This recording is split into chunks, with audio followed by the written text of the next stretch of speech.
आपण आज काय पाहायचंय? गोष्ट. कोणती? लाकूड तोड्याची.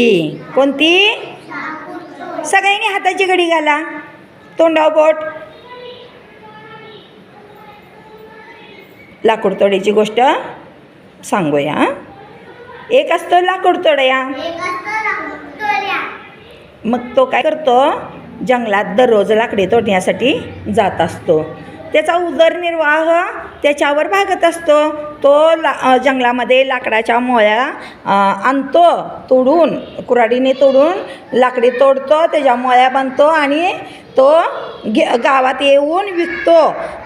ते जे पैसे मिळतात त्याच्यावर तो त्याचा उदरनिर्वाह करतो, म्हणजे घर खर्च भागवतो. मग असंच एकदा त्याला जंगलात गेला. जंगलात गेल्यावर ऊन असेल, त्याला तहान लागली होती. तहान लागल्यावर तिथं शेजारी एक विहीर होती. विहीर होती म्हणल्यावर तिथं काय केलं त्यानं की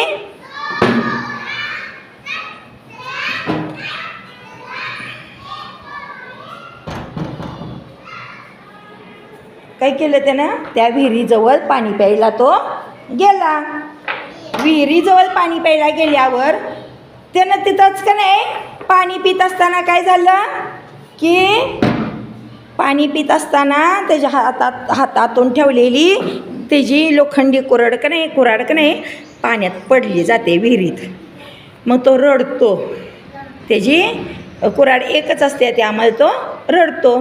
तो रडल्यानंतर तिथंच पाण्यातून देव येतात आणि देव काय म्हणतात की तू का रडत आहे? तर तो म्हणतो माझी कुऱ्हाड पडली म्हणून रडत आहे. मग देव काय करतात? पाण्यात उडी मारतात आणि सोन्याची कुऱ्हाड घेऊन येतात. लाकूड तोड्या प्रामाणिक होता. मग तो काय करतो? म्हणतो नाही, ही माझी कुऱ्हाड, ही माझी कुऱ्हाड नाही, ही मला नको. परत दुसऱ्यांदा देव जातात पाण्यामध्ये आणि चांदीची कुऱ्हाड घेऊन येतात. चांदीची कुऱ्हाड घेऊन आल्यानंतर काय होतं? ती पण लाकूड तोड्या प्रामाणिक असल्यामुळं काय करतो? ही नाही माझी कुऱ्हाड म्हणतो. मग तिसऱ्यांदा देव पाण्यात जातात आणि त्याची लोखंडाची कुऱ्हाड घेऊन येतात. लोखंडाची कुऱ्हाड घेऊन आल्यानंतर प्रामाणिक लाकूड तोड्या काय म्हणतो? हां, ही माझी कुऱ्हाड. मग तो प्रामाणिक असल्यामुळं देव काय करतात? प्रसन्न होतात त्याच्यावर.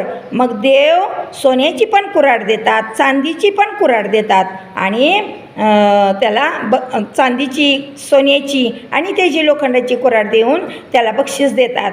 असा हा त्याचा प्रामाणिकपणामुळे देव त्याला प्रसन्न होतात. आवडली का गोष्ट?